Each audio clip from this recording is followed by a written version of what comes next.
Hey Beans, and welcome to another part of an extension on my Diamond Shop conspiracy video in which I talked about the magic in Animal Jam of the diamonds and how it destroys the Diamond Shop. This conspiracy was submitted by Azabeth and it's one of the greatest ones I've ever read, so I wanted to share it with you guys with full credit to her. So diamonds are part of one of the main sectors of magic in Animal Jam. There's Alpha Magic, Phantom Magic, and Jammer Magic. So far, we're most familiar with Jammer Magic, and we probably don't even think about it anymore. In fact, we use it almost every single day to do things that are totally unrealistic, and then don't even think about it. So, if you don't even believe me right now, this should convince you, because this is straight from Animal Jam itself, in the Daily Explorer, Animal Jam's blog, that has been out since like 2012 now, but still says it's new okay.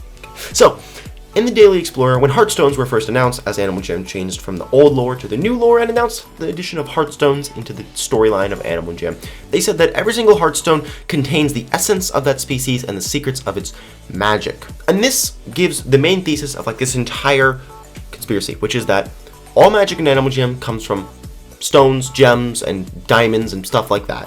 And also, all magic in Animal Jam is separate and can be used for good and bad. So let's talk about the Heartstones and how it fits into this thesis. So, the Heartstones themselves are stones, and they're the reason that things are able to function. Because in Animal Jam, nothing really functions based on the laws of science, it seems like. It's all based on magic, and it's a world of exploration and imagination and kids stuff.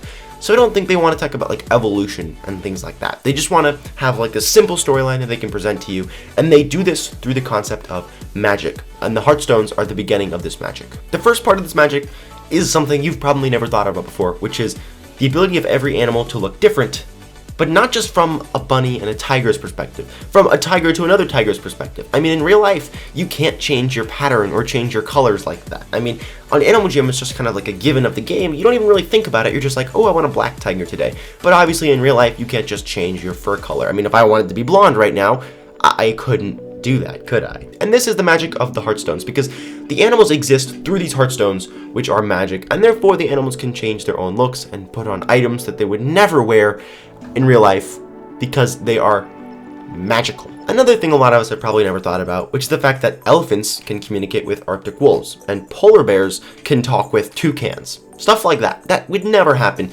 They don't even speak a language yet. In Animal Jam, you're able to communicate between different species, send letters to other species, and everyone can understand everyone else.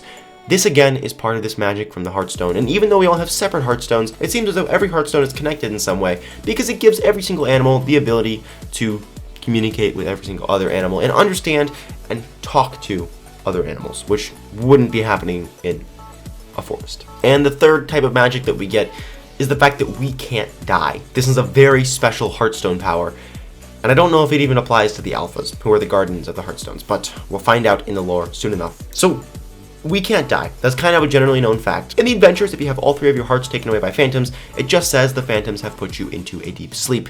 But you never actually die or like lose an animal or can't come back. Even when you recycle an animal, it's just recycling an animal or like letting an animal go out into the wild like with a pet. But none of us can actually die, which is very important and obviously wouldn't happen in real life. I'm sure you guys have thought about this one. But this is another example of stones in Animal Jam being magic and giving us super hyper realistic powers. Now we talk about alphas. We're very similar to the animals, but are a little bit different because they live by different rules, as they are not governed by Heartstones. They are the keepers of the Heartstones. They're the ones who are in charge of maintaining the Heartstone for their species, so they own a Heartstone, but they aren't governed by a Heartstone themselves. So they're governed by what are called Alpha Stones. And Alpha Stones are these little beings that each of them carry around with them at all times because they have so much power. As I talked about in my last conspiracy, every single Alpha seems to have their own sort of special power that's associated with their Alpha Stone because they only developed their superpowers after getting these Alpha Stones. And Animal Jam also seems to be hinting towards the fact that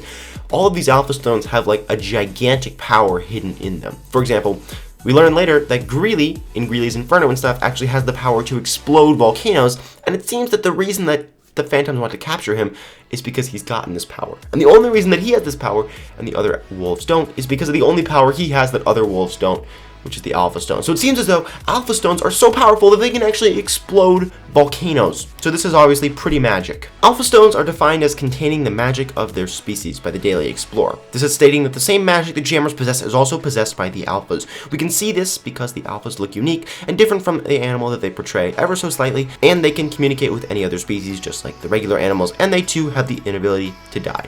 So how can we prove this? Did you really think that Greely was able to escape from that giant volcano filled with phantoms without ever dying once or being put into a deep sleep? I really don't think so. You could not get through Greely's Inferno on hard mode without any hints or Greely helping you without dying once.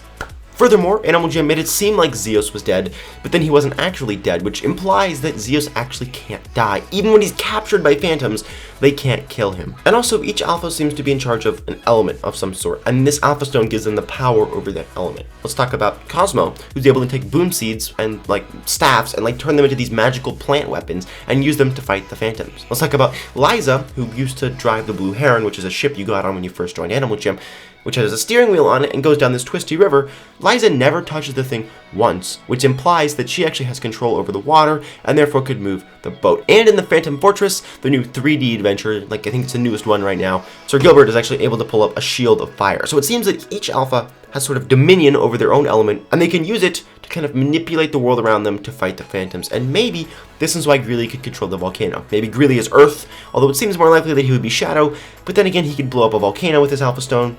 So as to what Greely is, of course, as everything is with Greely, it's a mystery. And the third sector of magic is phantom magic, or dark magic as we know it. So the phantom magic is basically entirely concentrated in portals.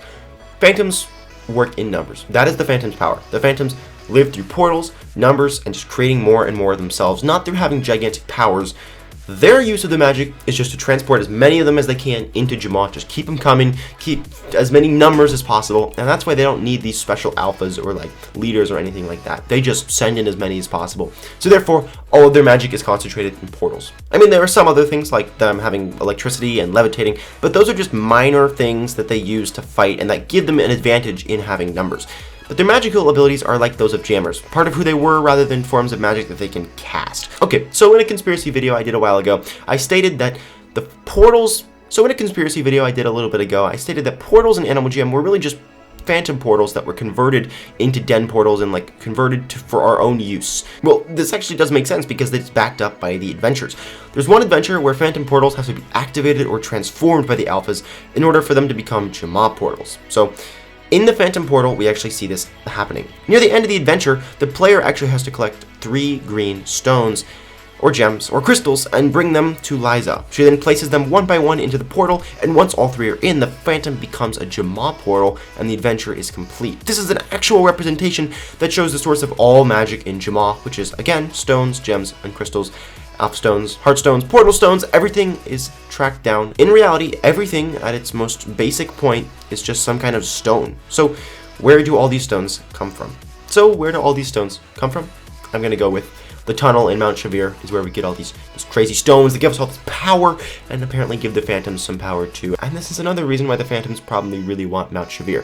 Not only is it volcanoically active, not only does it have an active volcano, it also has this gold mine that has so much magic and stuff hidden in it. And the fact that they want Mount Shavir is also explained by the fact that if this new Phantom Badlands land that we saw a little bit ago that was leaked, that may have been edited, is real, well, it's very close to Mount Shavir, and it would make sense that the Phantoms would set up base so close to this very vital land that could really ruin the rest of Jamaa if controlled by Phantoms. So, anyways, Beans, thank you so much for checking out this little conspiracy. Thank you to Azabeth, and as always, if you have a conspiracy that you think is pretty long, pretty extensive, and pretty awesome, send it over to Julian2moments@gmail.com, and I'd love to see it. So anyways, Beans, I'll see you in my next video. Bye.